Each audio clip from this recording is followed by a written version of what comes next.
देखो, बिना आसनों का अभ्यास किए कोई ऊर्ध्वरेता ब्रह्मचारी नहीं हो सकता। यदि आप आसन में नहीं बैठते हैं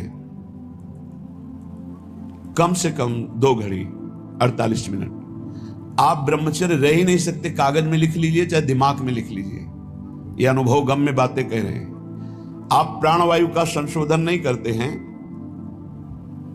आप अंदर मंत्र नहीं चलाते हैं, आप ब्रह्मचर्य रह लें, असंभव बात है। बिना किसी क्रिया के उसका पतन हो जाएगा। सिद्धासन ऊर्ध्वरेता ब्रह्मचारी जी के लिए अत्यंत आवश्यक है। आदर का पात्र वही है जो ऊर्ध्वरेता हो जाता है। अगर सिद्धासन में नहीं बैठे तो ऊर्ध्वरेता की गुंजाइश ही नहीं है। प्राण संशोधन नहीं है तो निरंतर मंत्र वृत्ति चला ही नहीं सकते, क्योंकि स्थूल प्राण है, मंत्र तो सूक्ष्म प्राण में निरंतर चलते हैं। हमारी प्रार्थना है, सेवा करो 24 घंटे में 1 घंटा ही सही, पर जवान साधक को सिद्धासन और पद्मासन का अभ्यास करना चाहिए। जिस समय हम 24 मिनट क्रॉस करेंगे आसन में बैठकर, तो हमारे शरीर में भयंकर पीड़ा होगी, जांघों में, हर नस नाड़ी में। वह पीड़ा बड़ी अमृतमयी होती है, शरीर को निरोग कर देती है, चर्बी को भस्म कर देती है, वायु को शांत करके सूक्ष्म करती है। जो आसनों पर बैठने वाला है, ब्रह्मचारी है, प्राण संशोधन प्राणायाम के द्वारा करता है, बहुत सुंदर मंत्र चलता है निरंतर। जवान जवान साधक है, झुक के बैठना, दीवाल का आश्रय ले लेना, शरीर का रोग ग्रसित हो जाना, ये सूचना देते हैं कि आप ब्रह्मचर्य की हानि किए हैं, आपका आहार ठीक नहीं है, आपकी साधना ठीक नहीं है। असाध्य रोग, आकस्मिक पूर्व पाप के परिणाम स्वरूप आ जाना, यह हो सकता है, पर वो हमारी साधना को बाधित नहीं कर सकता। प्रारब्ध साधना को बाधित नहीं कर सकता, ध्यान रखना। प्रारब्ध आया उसको भोगेंगे, साधना यथावत चलनी चाहिए, साधना में फर्क नहीं पड़ना चाहिए, तब भगवदानंद की प्राप्ति होती। इसीलिए कह रहे हैं हमारे ऊपर सब कृपा है, केवल अपनी कृपा करने की जरूरत है। आप लोग अपनी कृपा कीजिए। जैसे हम कहते हैं कि हमारे शरीर में ब्लड प्रेशर का रोग हो गया, हाई या लो, वो थोड़ी देर के लिए है, थोड़ी देर के लिए हमको शिथिल कर सकता है, लेकिन नहीं, वो हमारे साधन को नष्ट नहीं कर सकता, वो हमारे साधन को नहीं। हम सम में हैं, ब्लड प्रेशर हाई या लो, विषम में है, कोई फर्क नहीं पड़ता। और हम विषम चिंतन करते हैं तो ये सब सही भी हो तो ही गलत है। हमारा विचार, हमारी साधना प्रारब्ध नहीं बाधित कर सकता, ध्यान रखना। प्रारब्ध पाप कर्म का परिणाम है, और वर्तमान की हमारी साधना भागवतिक है, हमारी भागवतिक साधना को आच्छादित कर दे, इतनी बड़ी सामर्थ्य प्रारब्ध में नहीं है। प्रारब्ध बाधा खड़ी करता है, लेकिन हमारे भजन को नहीं रोक सकता, हमारी भागवतिक उन्नति को नहीं रोक सकता। लेकिन हम लोग इससे बेपरवाह से नजर आते हैं। धिक्कार है उस शिष्य को जब गुरु को आज्ञा देने में सोच करना पड़े, पता नहीं मानेगा कि नहीं मानेगा। इसीलिए परमार्थ की दिव्यता प्रकाशित नहीं हो रही। जीना, समय काटना, गुरु कृपा से कल्याण हो जाना, ये सब हो जाएगा, इस पे कोई चिंता की बात। लेकिन जीते दी अध्यात्म की भूमिकाओं पे विचरण करना, ये अपने ऊपर कृपा करना है। प्यारे, ये बहुत कीमती शरीर है। श्रीपाद वर्णन कर रहे हैं, बोले इतना साधन में तन्मय है कि भोजन बहुत अल्प हो गया, इसलिए सुक्षीणा धमनी, नस नाड़ियां एक एक गिन लो। देखो, यह है अपने ऊपर कृपा। अब आपसे सच्ची कहते हैं, कई कई दिन भोजन न मिलने पर भी ना शक्ति का ह्रास और ना निराशा, ना चेहरा उदास। कैसे? साधन बल। आसनों में बैठने वाला, प्राणों का संयमन करने वाला कभी भी तेज रहित नहीं हो सकता, उत्साह रहित नहीं हो सकता, क्योंकि उसके पास बहुत बड़ी सामर्थ्य है। भजन, ब्रह्मचर्य, आसन, प्राणायाम, बहुत बड़ी सामर्थ्य, बहुत बड़ी किसी भी संप्रदाय का हो, यह अत्यंत आवश्यक है, अत्यंत आवश्यक है। कोई सुन नहीं रहा। ये अपने ऊपर कृपाए, राग त्यागी वैरागी कहलाने वाले आप हैं, परमार्थ के पथिक है। सुक्षीणा धमनी ततो मृज वपुः केशो जरत कंथया। शरीर की एक एक नस नाड़ी गिन ली जाए ऐसी, क्योंकि अल्पाहार। पूज्यपाद उड़िया बाबा पूज्यपाद मग्नानंद सरस्वती जी महाराज, श्री स्वामी अनंग बोधाश्रम जी, रोटी राम बाबा, एक सितवा बाबा, ऐसे ऐसे सिद्ध महापुरुष। एक दिन सितवा बाबा जा रहे थे तो गांव में पहले शौच बाहर जाया जाता था, तो एक लोटे में 3 माताएं शौच। उनमें से एक ने कहा कि तुम्हें कितना? बोले 2-3 चुल्लू। बोले हाथ तो साफ नहीं हुआ होगा। बोले आटा लगाना है, साफ ही हो जाएगा उसमें। विनोद में उसने कहा आटा लगाने में तो साफ ही हो जाए। उसी समय सितवा बाबा ने संकल्प लिया, जीवन कभी रोटी नहीं खाऊंगा। तो अन्न भुंजवा लेते और वो से इतना ऐसा, वो बड़े सिद्ध महापुरुष हैं। रोटी राम बाबा जिस समय प्रधानमंत्री इंदिरा गांधी थी, ये दर्शन करने जाया करती थी, जिससे देवराहा बाबा के बड़े सिद्ध महापुरुष रोटी राम, बस हाथ में ऐसे रोटी ले ली, बस उसी को पर बस। ये 56 प्रकार के भोग प्रियालाल पावे। देखो स्वामी जी उत्तम भोग लगाए, मोर मरकट को सेवे। ऐसे प्रसाद बिहारी जी का ले लेते हो सब, और आप चना पाके। हे भाई, कमाने आए हो, लक्ष्य पे तीर एकदम अमोघ बाण की तरह जाना चाहिए। यही समय कमाने का, यही समय कमाने का, यही समय गंवाने का है। जिसकी जवानी तप में, उसकी वृद्धावस्था महान आनंद में। जिसकी जवानी भोग में, उसकी वृद्धावस्था दुर्गति में। कागज में लिख लो। और जिसका प्रारंभ से भजन उसका अंतिम भगवदाकार निश्चित। जिसका प्रारंभ विषयाकार, अंतिम बदलना बड़ा कठिन। ये जीवन की बातें कह रहे हैं। सुख क्षीणा धमनी ततो मृज बपो।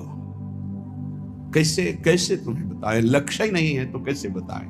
लक्ष्य जब बन जाएगा तो नहीं खान पान ते भावे है, नहीं कोमल वसन सुहावे है, सब विषय लगे ते खाला है, हरियासिक का मग न्यारा है। हलवा और गुलाब जामुन पाने वाले लाखों हो सकते हैं, लेकिन प्रियालाल के लिए आंसू बहाने वाले दो कहो हरिवंश रस बिरलो समझनहार, एक दो ही जो पाइए खोजी सब संसार। सत्य सत्य परम सत्य बात कह रहा हूं। परम कसौटी कस के अपने आप को झोंक दो तपस्या में, अभी आगे प्रियालाल मिल जाएंगे। दिव्य अनुभूतियां, बिना गुरु की आज्ञा पर चले दिव्य अनुभूतियां नहीं हो सकती। एक खा पी के मोबाइल से गंदी बातें देख के समय काट लो, प्रिया प्रीतम की दिव्य लीला देखने का अधिकार नहीं प्राप्त कर पाओगे, मान लो। और एक बार चढ़ाई पे चढ़ जाओ तो सब खत्म हो गया। साधन काल में एक कवल अन्न पूज्य पादुड़िया बाबा, सिद्धावस्था में 70 घरों में एक दिन में भिक्षा पाने जाते थे। एक दिन में 70 घरों में, अगर एक एक कवल पाते होंगे तो 70 कवल पाते। समझ लीजिए आप, एक बार चढ़ाई पे चढ़ जाओ, खेल हो गया, भगवत साक्षात्कार हो गया। अब क्या, अब तो बादशाह हो गए, घूमो आनंद मगन घूमो, कोई परास्त नहीं कर सकता। पर चढ़ाई ही नहीं चढ़ रहे। बिना विजयी हुए कोई सम्राट नहीं बनता। संतों को बादशाह का बादशाह कहा गया है। चाह मिटी चिंता मिटी, मनुआ बेपरवाह, जिनको कछु न चाहिए वो शाहन के शाह। देखो तुम गुलाम हो या शहंशाह हो। बड़ी विचित्र दुर्दशा है, बड़ी विचित्र दुर्दशा। ए भाई जगो,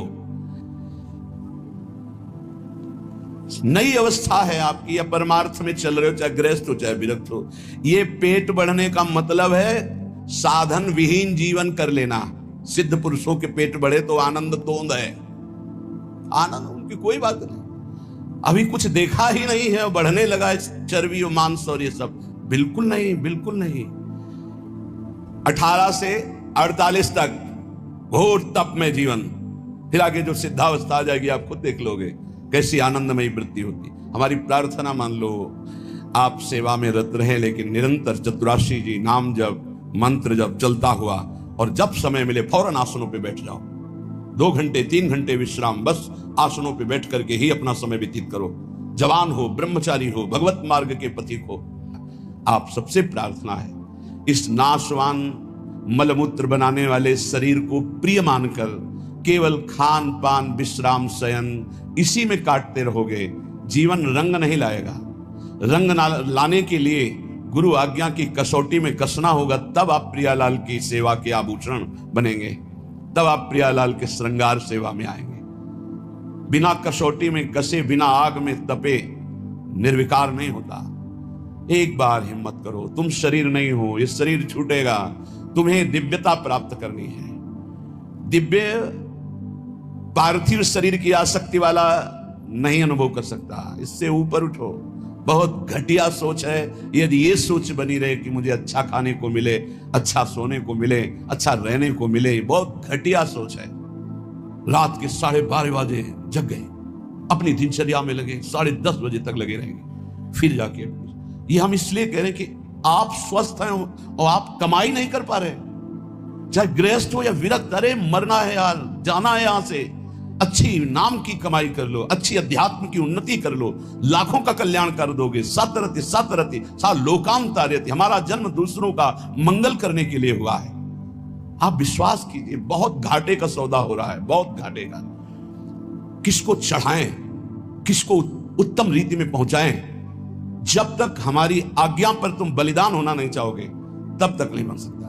पंच प्यारों की रचना जानते हो कैसे हुई थी? हमें तुम्हारा रक्त चाहिए, तुम्हारी गर्दन चाहिए, खड़े हो सभा में कौन? तो एक खड़े हुए, अंदर गए और ऐसे रक्त की धारा चल पड़ी। अब दूसरा कोई खड़ा हो, 5 केवल खड़े हुए थे लाखों की सभा में, फिर 5 को निकाल के लाए क्योंकि काटा नहीं था, वहां केवल लीला की थी, अन्य रक्त की लीला केवल हुई थी, वहां किसी की हिंसा नहीं हुई थी। सब आश्चर्यचकित हो गए। ये हैं 5 और एक एक से इतनी सामर्थ्य भर दूंगा कि 1.25 लाख को एक परास्त कर देगा।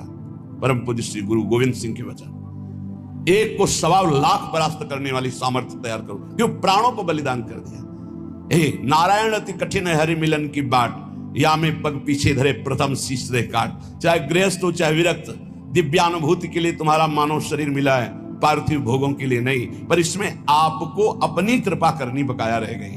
सब कृपा आपके ऊपर है, आप अपनी कृपा कर ले। इसमें हमें सब घाटा नजर आ रहा है। गुरु कृपा, धाम कृपा, इष्ट कृपा, शास्त्र कृपा। गुरु लाखों ने बनाया, लेकिन गुरु की बात मानने वाला कोई बिरला ही है। ऐसा नहीं कि नहीं है, पर वो इतने में अंगुली में गिने जाए। तो इसलिए जगो, मोह निद्रा से जगो। तुम मानव नहीं हो, तुम भगवान की दिव्य अंश हो। तुम्हारा जन्म ही हुआ है दिव्यता के लिए, पशुता के लिए तो अन्य योनियां हैं। निद्रा भय हार मैथुन, ये पशुता है, इसके लिए अन्य योनियां हैं। तुम दिव्य नारायण स्वरूप हो, हरि स्वरूप हो, अपने स्वरूप की तरफ बढ़ो। ये सब छोड़ो, ये आंतरिक वृत्ति को सुधारो भाई। खान पान विश्राम ये कुछ नहीं है, कुछ नहीं है। पूरा जीवन खाते खाते मर जाओगे, फिर भी रसेंद्री तृप्त नहीं होगी। भोगते भोगते मर जाओ पर जनेंद्री तृप्त नहीं होगी। देखते देखते मर जाओ पर नेत्रेंद्री तृप्त नहीं होगी। ये कैसा झूठा नाटक! इस नाटक का पर्दाफाश करने के लिए तुम जन्मे हो, अपने हृदय के नाटक का पर्दाफाश करने के लिए। यही सुकृत है, यही तप है, और ऐसे हृदय वालों का आकर्षण श्री प्रियालाल करते हैं। बिना देखे जीवन चला जाए तो धिक्कार है जीवन को। क्या देखना है? प्रिया प्रीतम। इन्हीं आंखों से ऐसे स्पष्ट, इन्हीं नयनन सब सुख देखे अपनो जन्म